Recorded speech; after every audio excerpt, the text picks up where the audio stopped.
पहला सवाल, identify the one where the centroid of section lies outside section.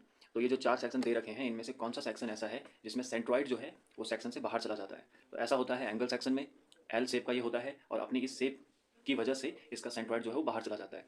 I section में section के अंदर ही रहता है, चाहे सिमेट्रिकल हो या अनसिमेट्रिकल, और टी में भी अंदर ही रहता है, या तो वेब में रहेगा या फ्लैंज में, लेकिन बाहर नहीं जाता है। 1 cubic metre of mild steel weights about. तो अगर आपको माइल्ड स्टील की डेंसिटी मालूम है तो ये सवाल आसान हो जाता है, क्योंकि डेंसिटी को हम पर मीटर क्यूब में ही देखते हैं और जो पर मीटर क्यूब है वो यहाँ पर लिखा हुआ है। तो क्योंकि इसकी डेंसिटी 7850 केजी पर मीटर क्यूब होती है, इसलिए हम कह सकते हैं कि इसके पर मीटर क्यूब में इतना किलो वजन होता है।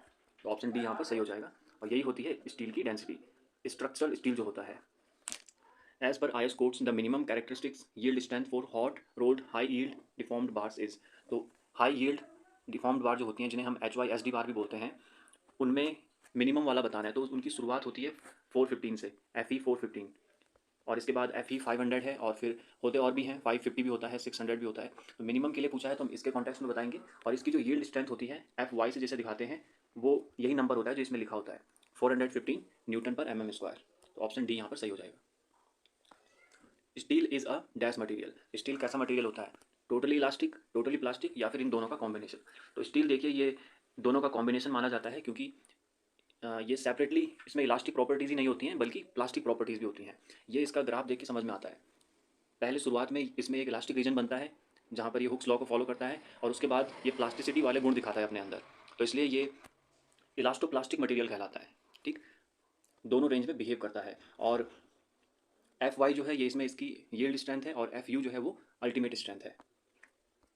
Which one of the following will be preferred for a column. तो ये जो लिखे हुए यहाँ पर ये सारे बीम हैं, IS, LB, MB, WB और HB। IS तो इंडियन स्टैंडर्ड को रिप्रेजेंट कर रहा है, और B इसमें बीम को कर रहा है, और बाकी जो बीच में है जैसे L है तो लाइट है, M है तो मीडियम है, इस तरह से WH वाइट फ्लैंज और हैवी। तो ये जो इंडियन स्टैंडर्ड हैवी बीम होते हैं इनको हम कॉलम के रूप में भी प्रयोग करते हैं, क्योंकि कॉलम जो होता है वो कंपेरेटिवली थोड़ा स्ट्रॉन्ग होना चाहिए बीम के, तो इसलिए ये वाला बीम कॉलम के तौर पे यूज़ किया जाता है। The quality of structured steel is normally identified by. Quality को किससे डिफाइन करते हैं स्टील की? तो अभी आपको समझाया था कि यील्ड स्ट्रेंथ से देखते हैं, स्टील में यील्ड से देखते हैं, और कंक्रीट में हम अल्टीमेट से देखते हैं। ये मैंने आपको RCC की वीडियो में भी बताया था। According to IS 800 which of the following is not a limit state of durability consideration. तो ये हम IS कोड में देखते हैं कि कौन सा किस में आता है। यहाँ पर आप देख सकते हैं दो कैटेगरी बन रखी है लिमिट स्टेट में, लिमिट स्टेट ऑफ स्ट्रेंथ और लिमिट स्टेट ऑफ सर्विसिबिलिटी। उसी को यहाँ पे ड्यूरेबिलिटी बोला गया है। तो जो यहाँ पर सबको डिस्कस नहीं करेंगे, बस उनको देखेंगे जो हमारे काम के हैं, उन्हें मैंने अंडरलाइन कर रखा है। तो जो ब्रिटल फ्रैक्चर है वो लिमिट स्टेट ऑफ स्ट्रेंथ में आता है, जबकि जो ये बाकी के तीन हैं, crack due to fatigue, corrosion और फायर, ये सर्विसिबिलिटी में या कि फिर ड्यूरेबिलिटी में आते हैं। तो ब्रिटल फ्रैक्चर जो है ये यहाँ पर सही आंसर होगा, क्योंकि ये लिमिट स्टेट ऑफ ड्यूरेबिलिटी में कंसीडर नहीं किया जाता है। Dash is the Indian standard code of practice which deals with general construction of steel structures. तो स्टील का कोड पूछा गया है, दैट इज IS 800 2007। एक और होता है जो इसका पहले वाला था, IS 800 1984। ठीक है, वो WSM पे बेस्ड था। ये देख सकते हैं, IS 800 is an Indian standard code of practice for general construction in steel. Mild steel का जो अपना कोड है उसको मैन्युफैक्चर करने का वो अलग है, HYSD का है जो वो अलग है, और स्टील डिज़ाइन का है वो ये वाला है। ठीक है, इन तीनों को भी मैंने RCC की वीडियो में डिस्कस किया था। So the earlier revision of this standard was done in year 1984, जब पहले था जो WSM पे बेस्ड था, और लेटेस्ट आया था 2007 में, सिर्फ और सिर्फ इंडिया के लिए। Basic structural steel is known as. तो बेसिक स्ट्रक्चरल स्टील जो है वो माइल्ड स्टील होता है।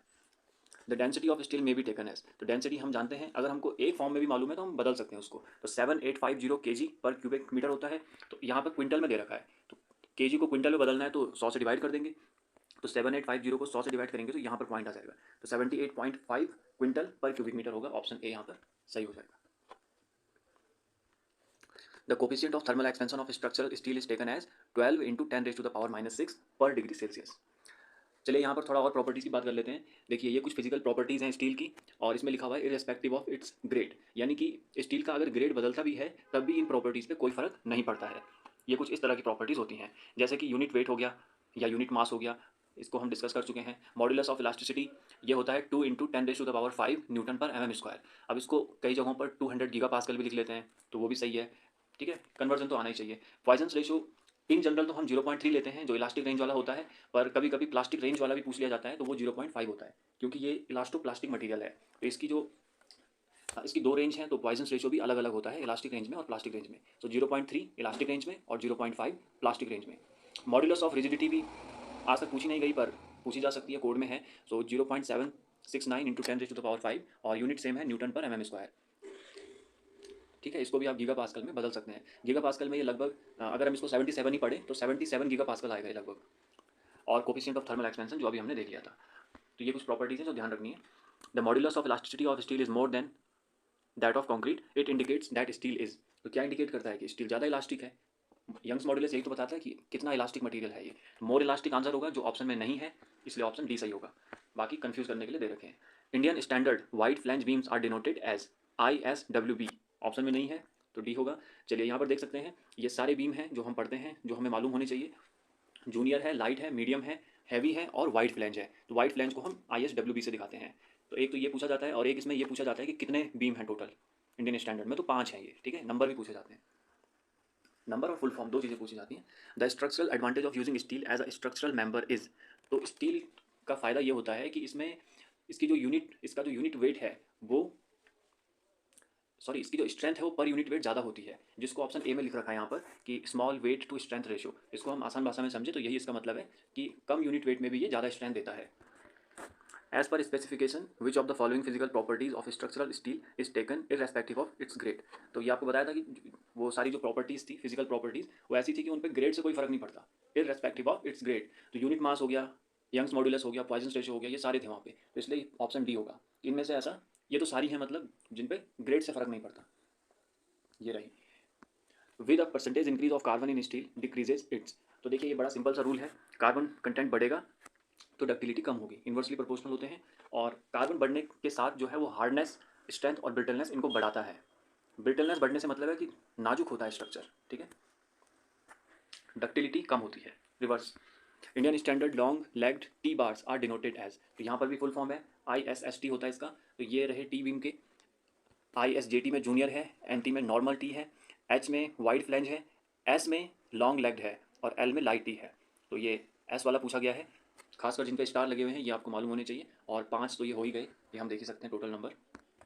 According to Indian standard the Poisson ratio of structural steel is usually assumed to be 0.3, option C. Most appropriate hot rolled Indian standard section for steel girder is. तो most appropriate जो है वो ISMB माना जाता है, medium वाला। ISHB 600 indicates. तो जब इसके आगे ये नंबर लिख दिया जाता है तो ये क्या इंडिकेट करता है, इसकी डेप्थ को इंडिकेट करता है। ये एक टेबल है प्लास्टिक प्रॉपर्टीज़ की, जिसमें आप देख सकते हैं पहले कॉलम में तरह तरह के सेक्शन लिखे हुए हैं और सेकंड, थर्ड, फोर्थ कॉलम में डेप्थ लिखी हुई है उनकी। तो आप देख सकते हैं जो कॉलम का नाम है उसमें जो नंबर है वो आगे उसकी डेप्थ में भी आ रहा है और उतने उसकी डेप्थ हो रही है वहाँ पे। जैसे पहला ही देख लीजिए ISWB 600 है तो 600 उसकी डेप्थ हो गई। इस तरह से सब में होता है, ऑप्शन डी सही होगा। When a load is exerted और transferred from one surface to another in contact the stress is known as. तो जब ये कॉन्टैक्ट वाला केस आता है तो इसको हम बोलते हैं बेरिंग स्ट्रेस, यानी जब दो चीज़ें कॉन्टैक्ट में हों और तब एक दूसरे पे कोई एक चीज़ दूसरी चीज़ पे प्रेशर लगाए। जैसे अगर कोई प्लेट है उसमें अगर हम कोई रिवेट इंस्टॉल करें, ड्राइव करें, तो वहाँ पर बेरिंग स्ट्रेस आती है। और भी स्ट्रेसेस आती हैं पर बेरिंग भी आती है, और वो वहाँ पर आती है बेरिंग वाली जब जहाँ पर रिवेट और प्लेट कॉन्टैक्ट में रहती हैं। तो ये एक किस्म का कॉन्टैक्ट प्रेशर है या कॉन्टैक्ट स्ट्रेस है। The carbon content in steel varies in general from, कहाँ से कहाँ तक। तो देखिए माइल्ड स्टील के लिए जो कार्बन कंटेंट है वो 0.15 से लेकर 0.30 होता है, ठीक है। और इसी के कॉन्टेक्स्ट में ऑप्शन बी यहाँ पर सबसे ज़्यादा सही होगा। हालांकि यहाँ पे नन ऑफ द अबव भी ऑप्शन है, लेकिन आंसर की में ये ऑप्शन बी दे रखा है और काफ़ी हद तक सही भी है क्योंकि रेंज में तो आ ही रहा है। पर जो करेक्ट है वो ये वाला है, 0.15 से लेके 0.3। इसको आधार मान के आपको अपना आंसर देना होता है। विच of the following is not a method recommended by IS 800 for assessing the period of structural adequacy of structural steel design. ये भी कोड से ही उठा रखा है, ठीक है। देखिए यहाँ पर ये पूछा हुआ है कि कौन सा नहीं है यहाँ पे स्ट्रक्चरल एडिक्वेसी में। तो डिटर्मिनिंग द लिमिटिंग टेम्परेचर वाला है यहाँ पर पहले में देख सकते हैं, और ये है यहाँ पर सिंगल टेस्ट इन अकॉर्डेंस वाला, और इसके बाद method available in specialist literature, ये वाले पॉइंट्स हैं यहाँ पर, ठीक है। ज़्यादा टाइम नहीं देंगे, बस बेसिक समझेंगे। तो ऑप्शन ए, सी और डी ये वहाँ पर आपको देखने को मिल जाएंगे। जो नहीं है इसमें वो ये बी वाला है, based on previous case studies in the local area. Alright, as per ISI rolled steel beam sections are classified into. Beam जो है वो 5 सीरीज में क्लासिफाइड है, 5 आ जाएगा यहाँ पर। Rolled beams are used for span, कहाँ से कहाँ तक, इसका आंसर होता है 1 से लेकर 30 मीटर तक। Rolled steel angle sections are classified as, तो एंगल सेक्शन जो है ये दो कैटेगरी में आते हैं और उन दोनों में भी जो एक कैटेगरी है उसमें इक्वल और अनइक्वल को रखा जाता है, ठीक है। तो इक्वल अनइक्वल आ गए एक में और एक बल्ब वाला आ जाता है अलग से, ठीक है। तो ये तीन हो गए कुल मिला के, लेकिन ये सारे जो लिखे हैं ये सब सही हैं एंगल सेक्शन के regarding. Rolled steel beams are, rolled steel beams क्या है? अब देखिए यहाँ पर जो ऑप्शन लिखे हुए हैं कि rolled steel beam are use to resist bending stress, जब हम इनको बीम के तौर पे यूज़ करते हैं तो तब ये बेंडिंग स्ट्रेस को रजिस्ट करते हैं, ऐसा ऑप्शन ए में लिखा हुआ है। जब हम इनको कॉलम के तौर पे या स्ट्रट्स के तौर पे यूज़ करते हैं तो ये कंप्रेसिव स्ट्रेस को रजिस्ट करते हैं, जाहिर सी बात है। और टेंशन मेंबर के तौर पे यूज़ करेंगे या जो टाई बोलते हैं जिसे हम, तो तब ये टेंसाइल स्ट्रेस को रजिस्ट करेंगे, ठीक है। तो ये तीनों लिखे हुए हैं ए, बी और सी में, तो इसलिए सारे ऑप्शन यहाँ पे सही हैं। यानी बीम्स को, जो रोल्ड स्टील बीम्स हैं सारे आ जाते हैं इसमें, जो भी हम तरह तरह के पढ़ते हैं, वाइड फ्लैंज, हैवी, मीडियम, तो इनको हम तीनों फॉर्म में यूज़ कर सकते हैं। What is the relevant standard for mild steel plane bar type of reinforcement? तो माइल्ड स्टील के लिए जो कोड होता है वो होता है IS 432। Dash is the crude impure iron which is extracted from iron ores. तो सबसे इम्प्योर फॉर्म जो होती है वो सबसे पहले होती है, जो जब हम उसको निकालते हैं तो एक्सट्रैक्ट करते हैं कहीं से, खदान से या उसके एस्कों से, तो वो होता है पिग आयरन, कच्चा लोहा जिसे बोलते हैं। तो ये सबसे ज़्यादा इम्प्योर फॉर्म होती है, इसलिए हम इसको डायरेक्ट यूज़ नहीं करते हैं स्ट्रक्चर में, इसमें मॉडिफिकेशन करते हैं, माइल्ड स्टील तक लेके जाते हैं, कार्बन कंटेंट वगैरह बदलता है और भी प्रॉपर्टीज चेंज होती हैं। Which test is use to determine the bending stress of steel? तो बेंडिंग जो है वो, बेंडिंग जो शब्द है इसके लिए फ्लेक्सर यूज़ किया जाता है वैसे इन जनरल, तो आप इसी के आधार पे भी आंसर दे सकते हैं कि फ्लेक्सरल स्ट्रेंथ टेस्ट जो है वो बेंडिंग स्ट्रेस के लिए यूज़ किया जाएगा। Minimum elongation of mild steel and HYSD bars, तो ये दोनों, इन दोनों के जो अपने अपने कोड हैं, माइल्ड स्टील का जो अपना कोड है IS 432 वाला, पार्ट 1 है एक्चुअली, ये पार्ट 2 भी आता है इसमें, तो इसमें इलोंगेशन के बारे में बात कर रखी है। तो माइल्ड स्टील के लिए इलोंगेशन जो है वो 23% लिया जाता है मिनिमम, और इसी तरह से जो HYSD का कोड है उसमें भी उसके इलोंगेशन की बात कर रखी है, दैट इज़ 14.5% मिनिमम, ठीक। तो 23 और 14.5 ये है माइल्ड स्टील और HYSD में minimum elongation. Percentage of carbon content in mild steel is, mild steel का पूछा गया है तो कितना था, 0.15 से लेके, ठीक है, और 0.3 तक, तो लगभग लगभग उस हिसाब से ऑप्शन ए यहाँ पर सही है, less than 0.25। The percentage of carbon in structural steel is, तो स्ट्रक्चरल स्टील और माइल्ड स्टील में कुछ ज़्यादा फर्क नहीं होता है, माइल्ड स्टील में ही थोड़ा बहुत उसकी प्रॉपर्टीज़ चेंज करके उसे स्ट्रक्चरल स्टील बना दिया जाता है, तो ऑलमोस्ट सेम होगा, इसलिए ऑप्शन ए जो है वो सबसे अप्रोप्रिएट है। 0.15 से 0.3 जो है वो इसी रेंज में आ रहा है लगभग। The modulus of elasticity of steel is assumed to be, तो कितनी होती है, 2 × 10⁵ न्यूटन पर mm स्क्वायर। अब देखिए यहाँ पे 200 लिखा हुआ है और 200 के आगे किलो भी है, 2 जीरो वहाँ से आई 200 से और 3 जीरो किलो से आ गई, तो हो गया 10⁵। ऑप्शन ए यहाँ पर सही होगा। Wrought iron contains carbon up to, तो अब यहाँ पर रॉड और कास्ट आयरन दोनों का देख लेते हैं। रॉड आयरन का होता है 0.15%, ये सबसे कम होता है इसमें, इसीलिए ये प्योरेस्ट फॉर्म होती है आयरन की। और कास्ट आयरन जो होता है उसमें ज़्यादा होता है, 2 से लेकर 4% इनके कंपेयर में, मतलब तो 0.15% होगा। Simple question. Tensile strength of mild steel is, mild steel की टेंसाइल स्ट्रेंथ जो है, अब यहाँ पर देख सकते हैं, यहाँ पे स्पेसिफाई तो नहीं कर रखा कि कौन सा वाला माइल्ड स्टील है, क्योंकि बहुत सारी कैटेगरी होती हैं, जब हम कोड में देखते हैं तो बहुत ज़्यादा हमें सेक्शन देखने को मिलते हैं। तो यहाँ पर अगर हम इन जनरल इनको लेके चलें, जो 410 वाले तीनों हैं, उसके बाद के भी हैं जो ये, तो हम यहाँ पर एक जनरल रेंज देखते हैं कि 410 से लेके 540, 570, 590 ऐसे जा रहा है ये, ठीक है। तो ये इनको हम इन जनरल, इसको जो एवरेज जब हम लेते हैं तो ये 450 के लगभग आता है, 450 मेगा पास्कल, अगर हमको एवरेज देखना हो कहीं पे। और यहाँ पे तो खैर रेंज में दे रखा है, तो सबसे ज़्यादा सुटेबल रेंज जो है वो यही है, 420 से लेके 540।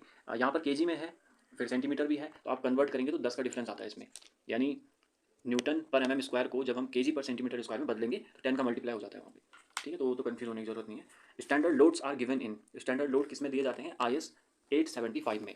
और आप देख सकते हैं इसमें 5 कैटेगरी बन रखी हैं, अंदर पार्ट बन रखे हैं। तो पहला पार्ट है उसमें डेड लोड आता है, सेकंड में लाइव लोड आता है जिसको हम इम्पोज लोड भी बोल देते हैं, थर्ड में विंड आता है, फोर्थ में स्नो आता है, और फिफ्थ में आता है special load and load combination.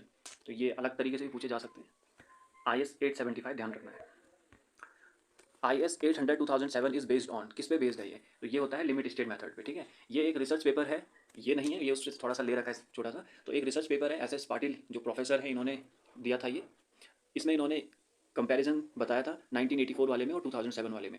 तो इसमें क्लियरली मेंशन है कि जो IS 800 2007 है ये लिमिट स्टेट पे बेस्ड है, और जो 1984 वाला था वो इलास्टिक मेथड पे बेस्ड था। इलास्टिक मेथड से मतलब यहाँ पे वर्किंग स्ट्रेस से है, और लिमिट स्टेट जो है इसको हम प्लास्टिक भी बोल देते हैं, ठीक है।